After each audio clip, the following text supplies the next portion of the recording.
Caught my girlfriend cheating on my birthday. I discovered on my 29th birthday that my girlfriend, also 29, had been having an affair with a married co-worker who has children. Their secret relationship had been ongoing for 4 months. I ended things immediately, but the betrayal has left me shattered. The way I found out was deeply upsetting. I was supposed to stay over at her place, but she told me she had plans for a girls' night on my birthday. I asked her to text me when she got home safely, but she never did. After a sleepless night, I called her at 5 a.m. She answered but hung up on me. That morning, I drove over to her house, parked down the street, and watched as her co-worker, the married man, left her house. A few minutes later, she texted me saying, "Happy birthday. Come over," and apologized for not texting me earlier. When I walked through her door, she greeted me with a kiss, handed me a gift, and wished me a happy birthday as if nothing had happened. But I couldn't keep it in anymore. I'd been suspicious for months. She worked with this man, and he had been picking her up and dropping her off from work often. She claimed it was just for convenience, but the late nights and excuses started piling up. I confronted her with everything I had observed. At first, she denied it, but she eventually broke down. She admitted that the affair started while I was on a 3-week trip with my dad. She confessed she didn't know why she did it, but begged me to stay and talk it through. Her excuse? She claimed it wasn't about me and said she couldn't explain why she kept me in her life while being with someone else. The ultimate betrayal came when she admitted to bruises on her thighs being from this man hitting her with a belt during their encounters. For months, she had brushed them off as work-related accidents. I told her she wasn't the person I thought she was, that she was cruel for doing this. Unable to handle my words, she told me to leave. I blocked her on everything. Looking back, the signs were clear. She was always irritable, secretive with her phone, and emotionally inconsistent. Since then, she has been trying to contact me through mutual friends, claiming she needs to know if I'm okay. She even admitted to one of my friends that I was too good for her and that she didn't know why she sabotaged things. The hardest part is processing all the little things that now make sense. The missing bottle of massage oil, the lingerie she suddenly started wearing to work, and the way she acted when he pulled away from her. I informed his wife about the affair. She was initially skeptical when I reached out on Facebook, but later seemed to put the pieces together. I gave her my ex's address and advised her to drop by when her husband claimed to be working late. Now, a week has passed. My ex is alone. Her affair partner seems to have disappeared from her life. She's been persistent in trying to reach me, but I refuse to engage. Thankfully, I'm also STI-free, which is a small but much-needed relief. I don't miss her as a person anymore. She couldn't have truly loved me to betray me like that. I've started focusing on myself. I even applied for a dream job that I've been holding off on pursuing for her sake. It's a bittersweet realization that I compromised so much for a relationship built on lies. Every day feels slightly better. I'm eating and sleeping again, and life is slowly regaining its color. The biggest lesson I've learned is to never ignore red flags again. Story 1. The legal battle over inheritance. I received an email from my half-brothers, Mac and Joe, stating they intended to sue me for the remaining $16,000 from the inheritance account, plus whatever was left in the fund and additional damages for emotional distress. At that point, I had already given Joe $50,000 of his $100,000 inheritance in installments, as he had requested. I replied to their email, making it clear that legally they were never entitled to any of the money. I also told them that given their attitudes, the $50,000 they received was already more than fair. I wasn't giving them a penny more. What followed was a barrage of text calls and emails accusing me of breaking our supposed deal. I blocked them to avoid the harassment. However, things escalated when they took to social media, claiming I was stealing their inheritance. They rallied our extended family to harass me. The strategy worked for a while, as many family members reached out to criticize me. Out of the blue, I received a message from someone named Chris Smith. Chris, 27, introduced himself as my half-brother. I had never met him before, but he sent photos of himself as a kid with our dad, grandparents, and even me.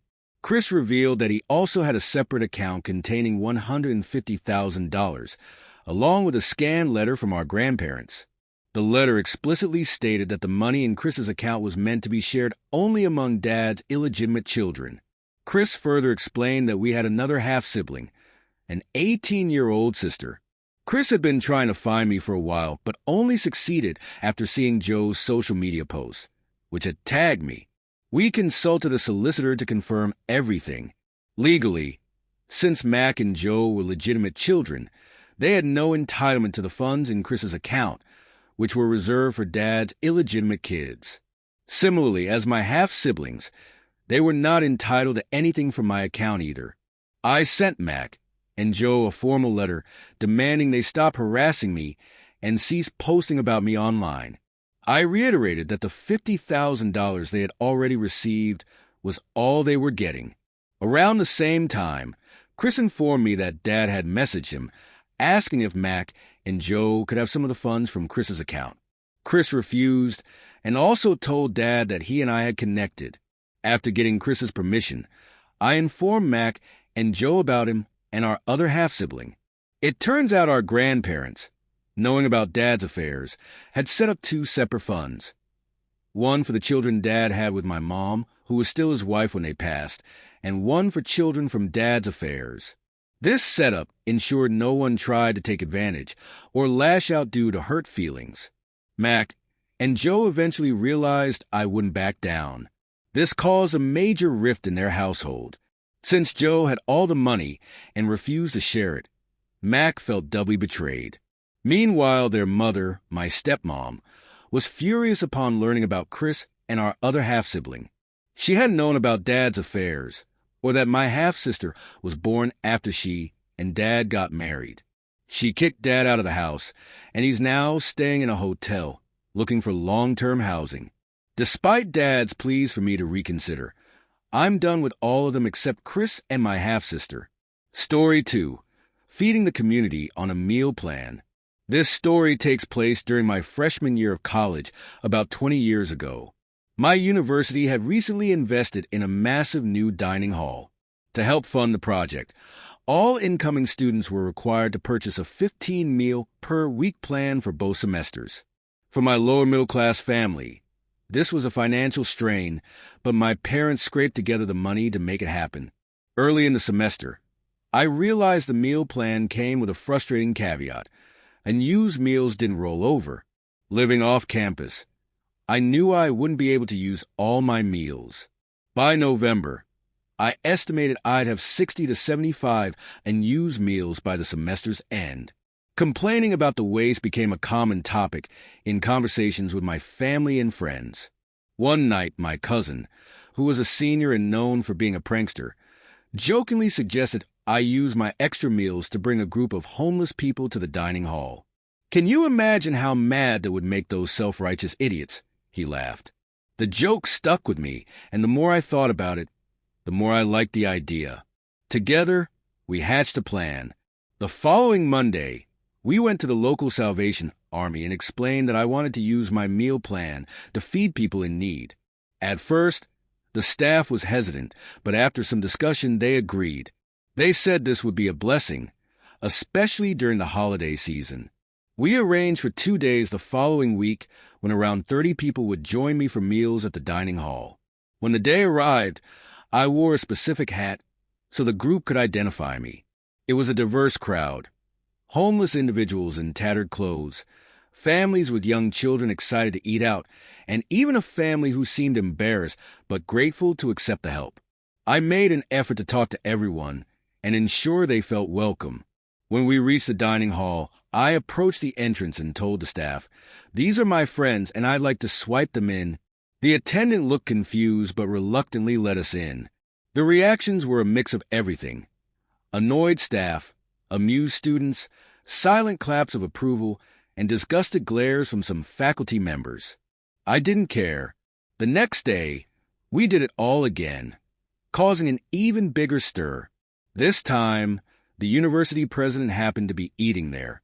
She approached me and said she was proud of the compassion I had shown, though she asked that I not encourage others to do the same, as the staff couldn't handle the influx. For the rest of the semester, I used my meals sparingly to save as many as possible for similar efforts. The memory of the families, especially the kids giggling at the pizza bar and ice cream machine, remains one of the proudest moments of my life. My family and friends still share a laugh about the outraged reactions, but for me, it was about making a difference. If you enjoyed these stories, don't forget to like, share, and subscribe. Thanks for watching, and have a great day.